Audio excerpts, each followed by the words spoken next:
Hi guys! Good morning mga kasari. Pasensyahan.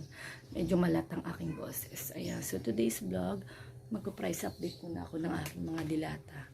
So inayos ko siya kanina. Meron pa dito sa box. Ayan. Ito yung mga biscuit ko na stock. Yun nandun sa ilalim. Yun yung mga stock ng dilata na hindi magkasya dito. Kasi medyo manipis lang tong lalagyanan namin. Ayan. Doon sa likod kapag kinukuha ko kasing ganyan. Ayan.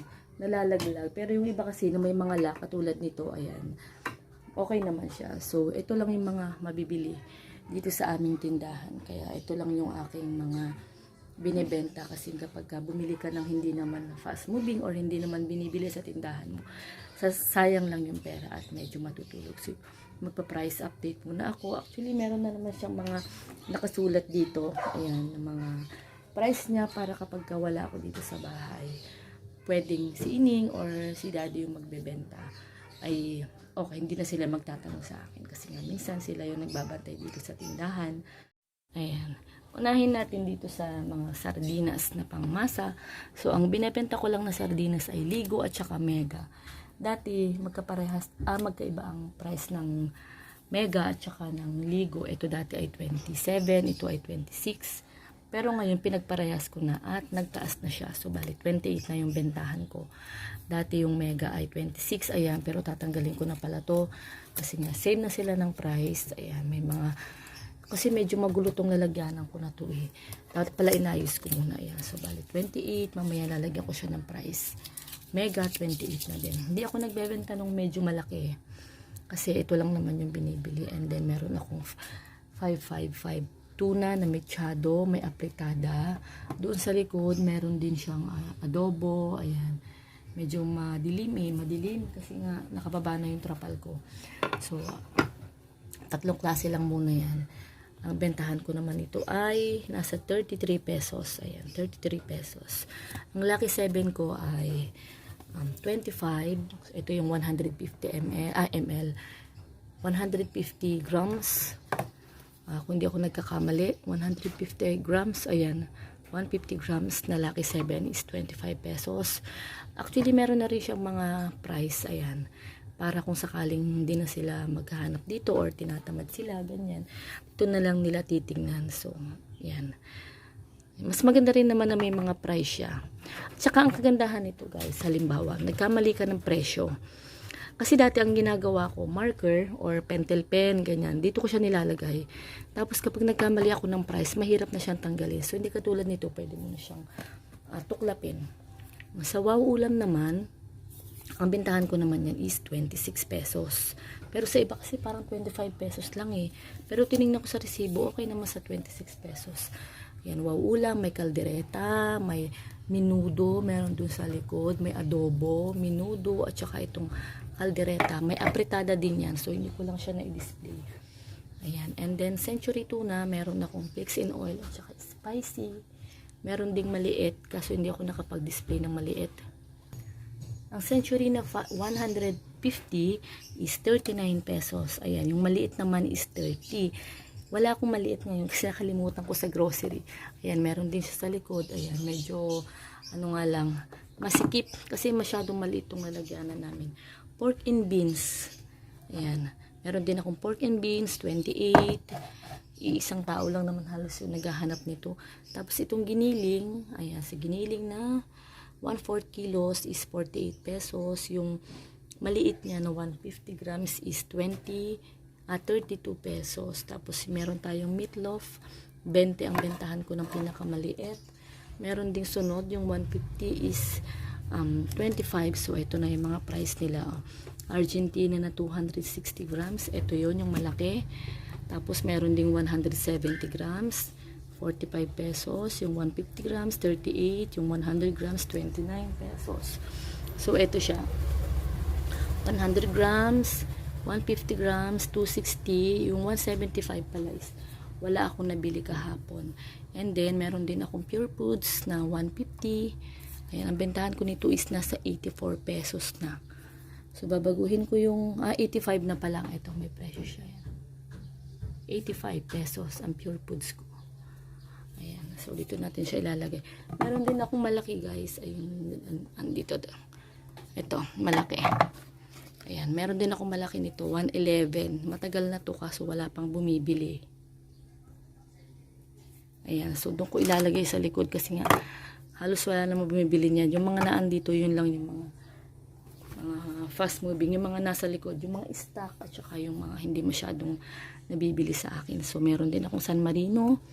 Ang aking San Marino ay 42, itong malaking ito. Tapos yan, magkapresyo na sila ni red at saka ni yellow. Magkaparehas na sila. Tapos itong maliit naman is 32 pesos. Meron din akong malaki nito. Ang San Marino na malaki ay 53. Same sila ni red at saka ni yellow. And then meron din akong CDO luncheon meat, 60 pesos yan. Naghahanap kasi sa akin ito eh. Kaya kumuha lang ako ng dalawa. Ayun yung isa na ando sa likor. Tapos ang Rino na maliit, 32, ayan. 29.15 ang puhunan nitong Rino na ito. So dati ang bentahan ko niyan is 30 pesos. Ayan, 30, pinalitan ko na siya. Kapag ka nagpapalit ako, nilalagyan ko na lang siya ng ganyan. Dinidikit ko na lang siya para hindi mahirapan magbago-bago. Tapos meron din ako malaki yan, 70 ang bentahan ko ng malaki. Nag-iisa lang yan kasi nga na-expire na ako niya nung nakaraan. Hindi ko napansin. Kung alam ko lang, pinalaman ko na lang sa tinapay. And then meron din akong ebuff. Ang ebuff lang na binibili ko dito is Alaska. Meron akong cowbell at angel dati kaso hindi ako nakabili kahapon. Ang maliit na Alaska, ayan. Ito yung mga price niya. Ebuff na maliit is 23, yung malaki ay 39. Ito yung malaki 39, tapos itong maliit ay 23 pesos. Tapos ang condense naman natin na Alaska, ito yung yellow, ito, yan. Medyo mahal kasi ito is 75 pesos. Dalawa lang yung kinuha ko guys, ayan. Dalawa lang. Tapos yung Alaska condense na blue, ito, ayan. 60 yan. Tapos yung maliit nito, Alaska condense, hindi ako nakapaglagay ng price kasi hindi ko talaga siya makita sa resibo kung magkano talaga ito. Hindi ko alam kung magkano yan kasi nga wala sa resibo. Ngayon, i-double check ko ulit kapag wala talaga. Nakalibre ako ng dalawa kasi dalawa yung kinuha ko. And then sa likod, meron din akong garbanzos. Ayan, kumuha ko ng garbanzos. 30 pesos. Tapos yung ibang stock na andoon. Meron akong prime na, mega prime quality na cream, ano ba, basta yung mais. 42. Alam niyo ba nung nakaraan, nagtapon din ako na expire nito. Halos na expire na siya. Pero ito naman hindi, is February 21, 2025 pa naman. Expiration date niya. Tapos ito yung garbanzos na liligaw ng landas. Dito ka. Ayun na. Ayun, nagkakagulo kasi siya, kaya hindi ko siya maayos, guys.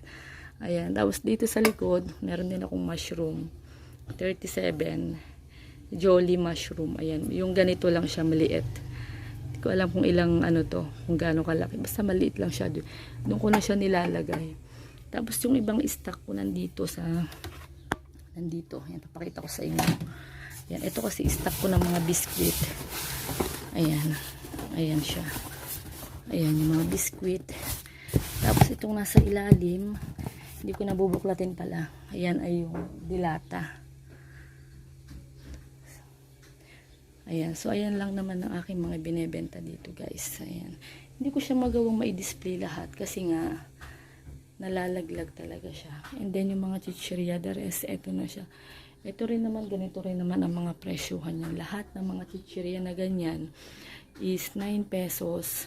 Clover, yung mga Martis, cracklings, Keri, mga Uishi, 9 pesos yan. And then yung mga piatos, mga Nova, Vicat, and yan, Nova, Vicat, ganyan, piatos is 20 pesos. Basta, pare-parehas ko na siya ng price para hindi na rin malito. At saka ang mahal na rin kasi ng niyan, ng puhunan niya, nasa 7 point almost 8 pesos na. So, bali nasa piso, mahigit na lang ang tubo. So, ayan.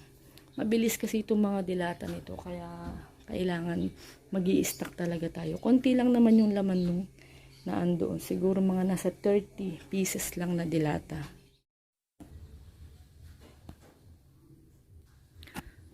Pahabol ko din pala, may dumating na asukal. Ayan, may ahente ng asukal na dumating sa akin kanina lang.